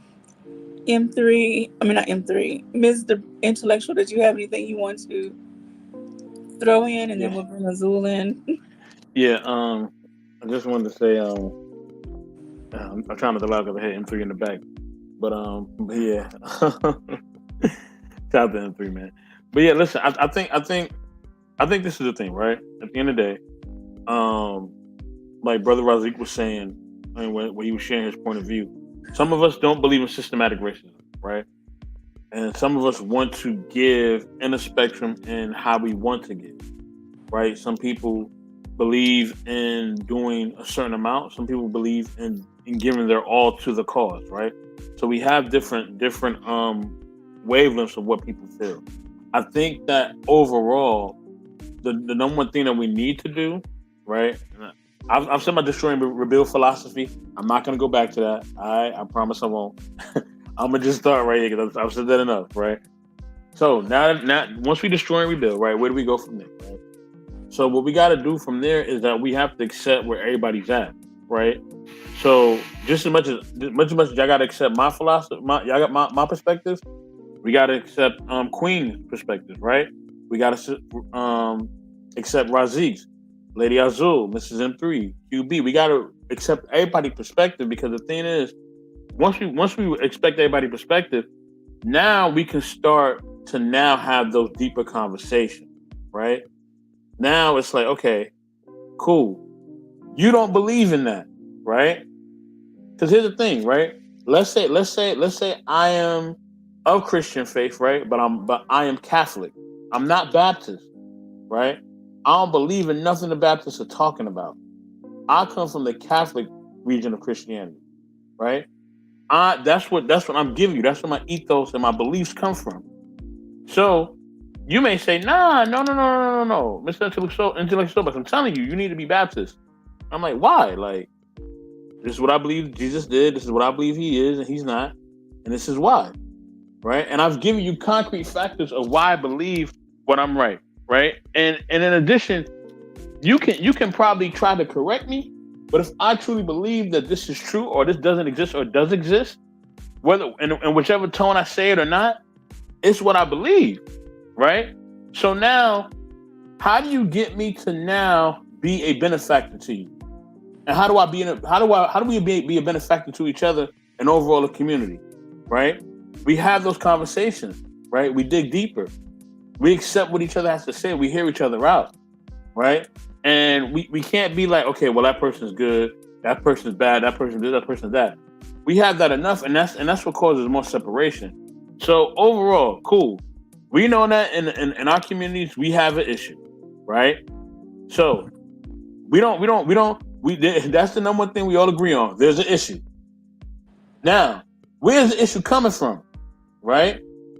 Some people believe it's systematic, right? They believe it's completely systematic. They don't believe it's really nothing to do with us as a people. It's systematic. Some people believe it is us. Like Brother Razik was saying, hey, get up and do something, man. Be about your purpose. Go get your money. Do your thing. Stop blaming the other folks. Some people are on that hype. Some people, like myself, believe it's twofold, right? I believe it's systematic, but I also believe we need to do stuff too, right? As I always say, we're not responsible for our condition, right? But we are not, how can I say? What was my term? We're not responsible, we are accountable, yes. So we're not responsible for being here. We're not responsible for being a slave. We're not responsible for any of that. But we are accountable for how we deal with that. You know what I'm saying? Now we have a level of accountability. So now, and QB, I'm gonna get to you. And now, since we know what the problems are, we know that we have bad food in our communities. We know that there's too much liquor. We know there's too much partying. We know we're not really focusing on our health and our money, our resources, our financial structure, or even our eating habits or how we're taking care of ourselves. We're not focused on none of these things. We're focused on all different types of things instead of things that we need to really be focused on. We know that the issues are there. Okay, so now how do we resolve it? Right? It's like having a leak on the roof. I think the leak is there because of the rain. Somebody may think it's a leak there because the pipes are messed up in the house. It could be both, or it could be one. But unless we have those conversations, we'll never get to that point. You know what I mean? And those conversations are not going to be comfortable. We're going to rub each other the wrong way. Because I'm gonna tell you why. I'm gonna tell you why. And sometimes I'm guilty of this. And I have to check myself. You know why we rub each other the wrong way? Because everybody thinks that they're right. We all think that we're right. Right? If I left a little bit of glimmer that I might be wrong, right? That in my thought process, I could be wrong, right? Even if I feel like I had all the factors to believe that my belief in God or my belief in Jesus or my belief in whatever was correct, or my belief of how we were as a people or how things came to be or the system, whatever. If I believed that everything I believed was right, right? But if I gave a glimmer of me being wrong, just a thought, there'll be so much I could probably learn. So that's the thing, right? They said the most wisest thing a wise man said is that he said that he knew nothing at all. Of all the wisdom he can give, that's the biggest wisdom that he can give them, is that he knew nothing at all. So that's really the biggest thing. You know what I mean? And that's what we got to get back to. We got to get back to, you know what I mean, hearing each other out and not bashing each other over what we feel. So that's what I got to say. But you Can I please? I'm gonna make mine quick. go ahead. Now, you just said we should not bash each other, yet and still, that's what happens. I am not opposed to having a conversation with someone who thinks differently, but when you put me down because of how I think, then you shut down the lines of communication at that point. And so, yes, we're never going to fully agree, but we can be civil. We don't have to be rude and disrespectful and dismissive. That's my whole point, is that I'm willing to listen to you, but when you treat me as if I am ignorant beyond repair, beyond learning, and I am just flat out wrong, period. And there could be no way possible my thought process is even valid, even though I have experience to back up my thoughts. Yeah, that's what rubs me the wrong way, is when people try to invalidate what I know and what I feel based on what I've experienced and observed and what I've learned. But I digress. Queen Azul. Well, I was just gonna say the conversations, yes, they are hard to have, but that's what it is. It's a conversation, and when you really care, when you really have your agenda put aside and you really care for the greater cause of the community, then you can have a conversation. You can't have a conversation if you just want to push your agenda or your views or whatever else. That means you don't really care what happens. You just like talking about it. You're not about it. Because whenever you are a part of a solution, there's always compromise. There's always going to be compromise in a collaboration. Every collaboration I've ever done, I've never gotten 100% of my way, 100% of my views, 100% of what I wanted, my agenda. It's a collaboration. That means you collaborate. You work together. You let some go and you gain some more. Like that's the problem. That's the problem. We don't want to have the conversation. We just like coming on here and tearing each other down. And that's what's wrong with the Black community or communities of color. And I'm going to say that always. We like tearing each other down.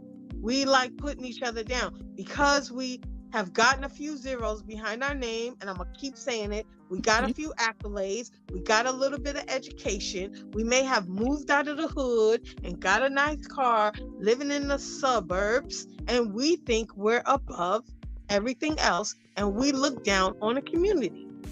There's people who are lazy in every culture. There's people who don't want to do nothing in every culture. But you know what you don't hear a lot of? Them talking about it. Okay.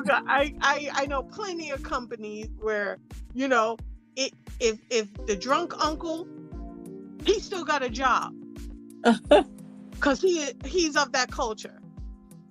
But the drunk uncle with us, he ain't coming over here. I'm not saying do that, but what I'm saying is that you still don't hear about it. You take care of each other. They take care of each other.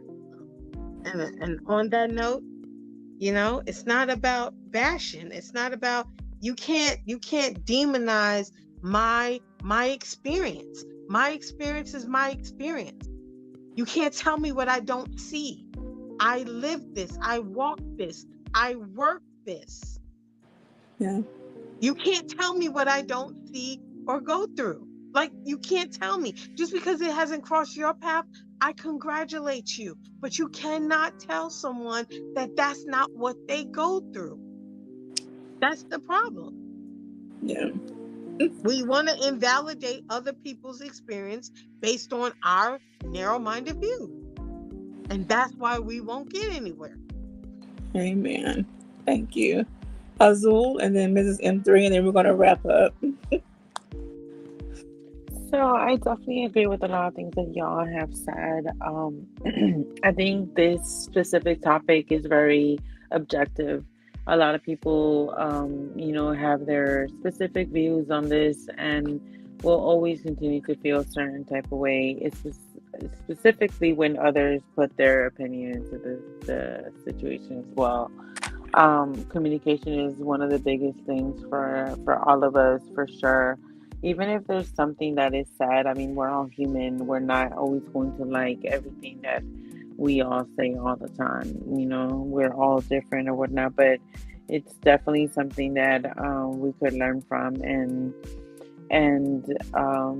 more self-awareness, I think, overall. Sometimes we don't see what we ourselves do as well, but um, I think that brings growth from both perspectives, just to really kind of give yourself a knowledge check on it, because if you're preaching it, then you also need to be walking it. So just kind of, being more aware. I say that's where everything starts, when you're more aware of what you're doing and what you're kind of letting be around you or whatnot.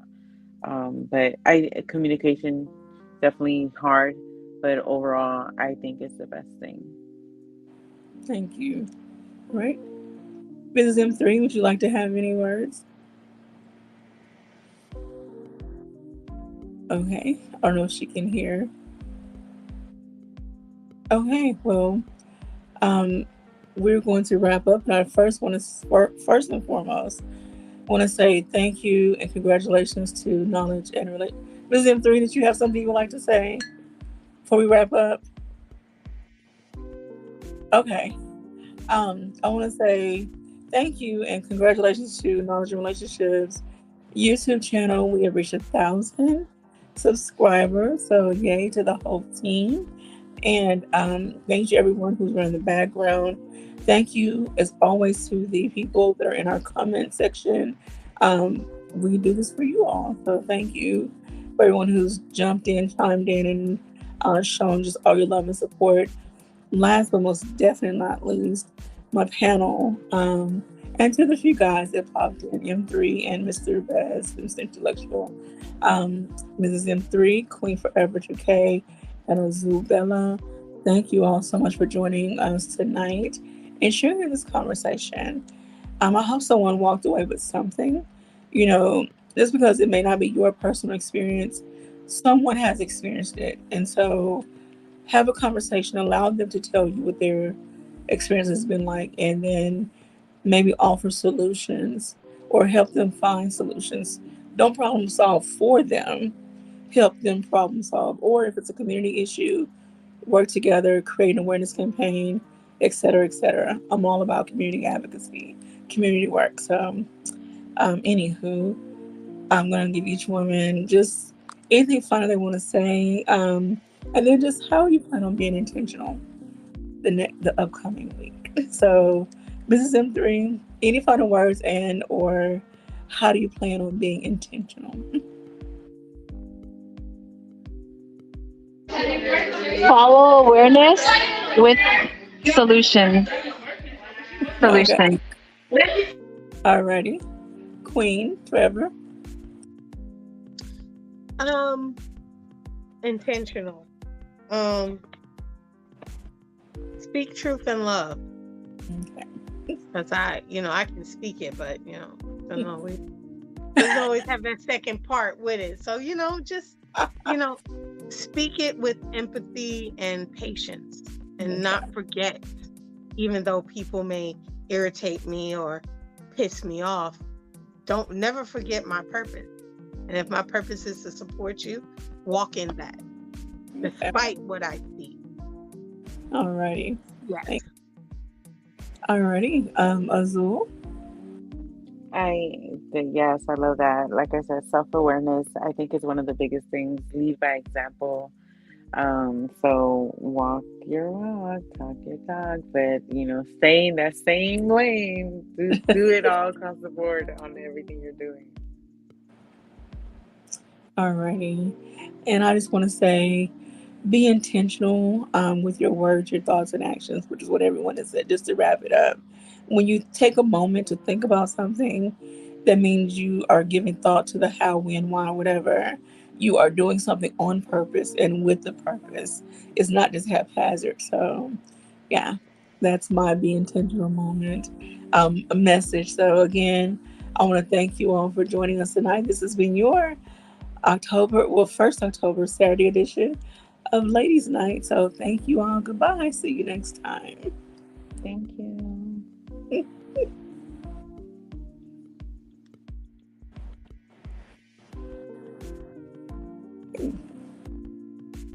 Sorry, y'all.